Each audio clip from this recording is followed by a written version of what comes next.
Hello everyone, this is Super Comic Girl. I'm back with another video. So I do videos several times a week, and for today's video we're going to be once again diving into this collection of horror comics known as the Silver Coin, and this is going to be for story number 9.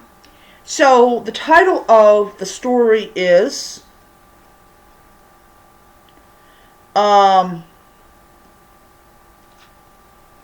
The Dancer. Okay, The Dancer. So, first of all, I want to say that this story was absolutely wonderful. It was just, I loved it. And basically, it is the story of a detective that owes his boss money and he cannot repay it. And basically the guy that he owes money to is threatening to essentially kill him. So he goes and he sets a fire in one of the buildings and everything. And so what happens is he discovers there's a little girl inside the building, and he saves her, and he becomes a hero despite the fact is that he set the fire. So, as the story progresses on, more and more buildings are being set on fire, and he is actually helping out scumbag landlords to basically collect on insurance, on the insurance on their buildings. And then, of course, we all know the Silver Coin, things get really bad.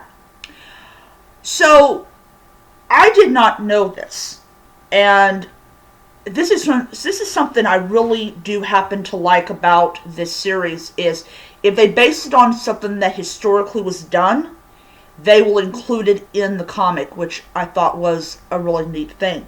So I found out that during the 1980s, or like 1970s, 1980s, there was a plague. Now, I already knew about this part. There was a plague known as white flight. Now, white flight is basically a period in history, in American history, where white people left historically white neighborhoods. Neighborhoods that had been historically segregated, who had great property values. Their homes were desirable. The neighborhood was desirable by people that were of color, that had the means to afford to live there. So white people were leaving, and due to this, the property value went down. So you have people of color who can now legally live in these areas, and what ends up happening is the property value goes down, and because people of color are moving in. This was due to a lot of things. It was entitled Bronx is Burning. So,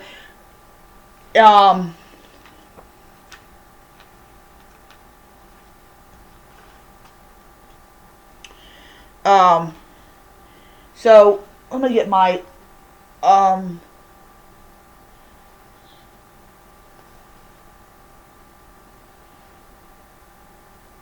alright.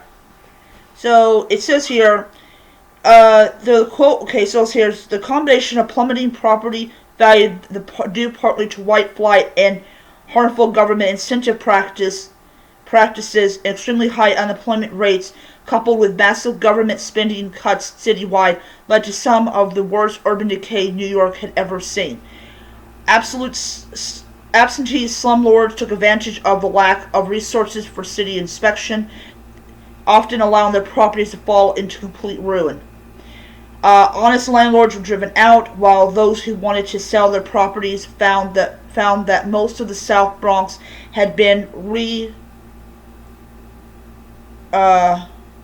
redlined by the banks and lost big. Unable to sell their properties, landlords began to burn their buildings in hopes of collecting the insurance money. This would lead to the rise of fixers, white-collar criminals who specialize in the insidious form of insurance fraud. They would buy up properties for pennies on the dollar, then use shell companies to sell and resell, artificially inflating the property value. They would then take out, no question, fire insurance on the buildings, made it possible because budget cuts on local governments made it impossible to inspect all the buildings. Then they burn the buildings and collect the cash. Local street gangs were often conscripted by fixers to help strip buildings of anything of value that could be sold. Many times the properties were still inhabited by subsidized residents or squatters when they were fixed. Between 1970 and 1980, about 40% of the Bronx was abandoned or burned with little to no help. The population, mostly black and Latino, was desperately defranchised, left to pick through the ashes of the aftermath. Yeah. And that is a very sad period in American history. When you have redlining areas that had not been redlined and that were home to large populations of white people, and suddenly they flee, and it gets relined, and it's a not just is it a sad period in American history, but it's a period of American history that should have never happened. So yeah. So overall, I am going to say The Dancer was really good, and I really enjoyed the little bit of history that was put in here, because I think it really helped to really put that moment in context in the story. So overall, it was a great issue. I enjoyed it immensely, and we have one more story to go, and I will read that, and I will do the video, and then I will upload it next week. So until next time, I hope that you enjoyed the video as much as I enjoyed making it. If you liked the video, hit the like button. If you want to subscribe, hit the subscribe button, hit the notification bell so you don't miss any future videos. So until next time, nerds, read on. Bye.